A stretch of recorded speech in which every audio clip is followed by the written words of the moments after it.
नमस्कार मित्रों, स्वागत है आपका आपके अपने प्रिय चैनल टी टाइम गॉसिप्स पर। मित्रों, भगवान श्री कृष्ण ने महाभारत काल में ही कलयुग का विस्तार पूर्वक वर्णन कर दिया था। कलयुग में लोग कैसे होंगे, जीवन कैसे व्यतीत होगा और एक दूसरे के प्रति लोगों का व्यवहार कैसा होगा, ये सब उस काल में ही बताया जा चुका था।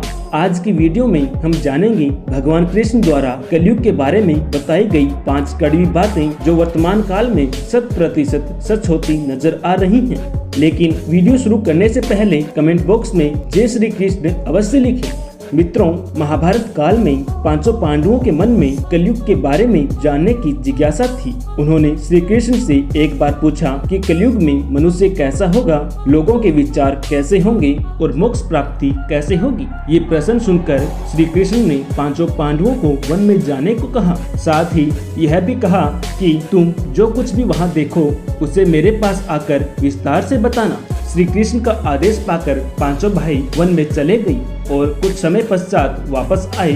फिर एक एक करके 500 भाइयों ने वन में जो देखा वो भगवान श्री कृष्ण को बताया। सर्वप्रथम युधिष्ठिर ने वन में 2 सूंड वाले हाथी को देखा, जिसे देखकर वे दंग रह गए और भगवान श्री कृष्ण से इसका रहस्य पूछा। तब श्री कृष्ण ने कहा कि कलयुग में ऐसे लोग राज करेंगे जो बोलेंगे कुछ और करेंगे कुछ और। ये लोग दोनों ओर से आमजन का शोषण करेंगे। तत्पश्चात भीम ने वन में देखा कि एक गाय अपने बच्चे को इतना चाट रही थी कि उस बच्चे का खून निकलने लगा, जिसे देखकर भीम अत्यंत चिंतित हो गए और उन्होंने भगवान श्री कृष्ण से इसका अर्थ पूछा। तब श्री कृष्ण ने इसका अर्थ बताते हुए कहा कि कलयुग का मनुष्य अपने बच्चों से इतना आसक्त होगा कि ऐसी ममता के कारण बच्चों का विकास ही रुक जाएगा। यदि किसी का पुत्र साधु बना तो सब उसके दर्शन करेंगे, परंतु यदि स्वयं का पुत्र साधु बना तो माता पिता दुखी हो जाएंगे, रोएंगे कि मेरा पुत्र किस राह पर चल रहा है।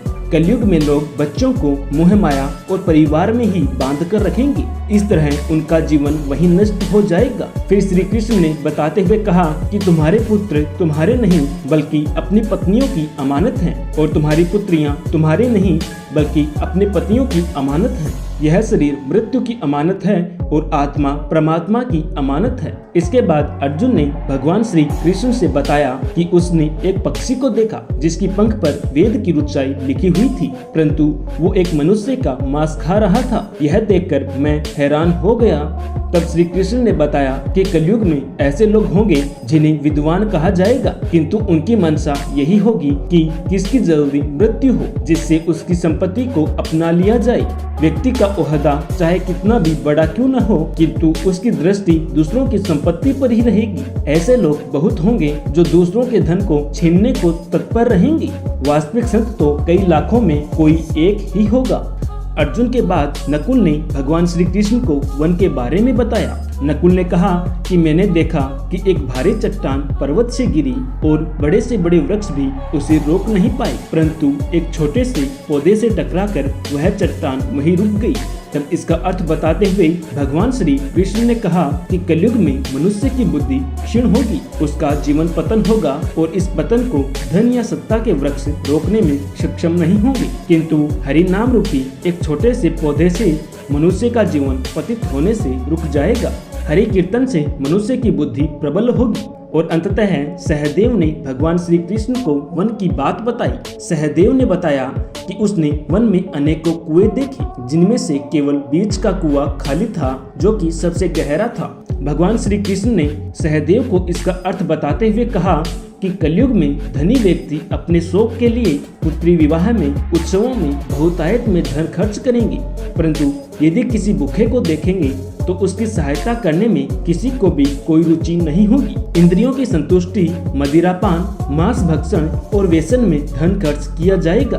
जो लोग ऐसी आदतों से दूर रहेंगे उन पर कलयुग का नहीं बल्कि परमात्मा का प्रभाव होगा। तो दोस्तों, ये थे कलयुग के 5 कड़वे सत्य जो भगवान श्री कृष्ण ने महाभारत काल में ही बता दिए थे और वर्तमान काल में ये 100% सच होते नजर आ रही हैं।